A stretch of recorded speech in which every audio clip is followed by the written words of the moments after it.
Hey guys, I'm going to give you a quick tutorial in how to use the very cool tool Piktochart, which allows you to create informative infographics or other types of designs. I've used it to create an infographic.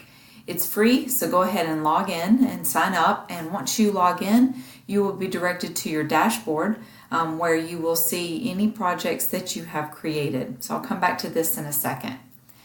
You can begin by going to the infographic tool on the left, which shows you templates that are already created that you can edit in a variety of ways. So you see I've used this template for mine. Click Use Template, and that will allow you to then edit the template as you see fit.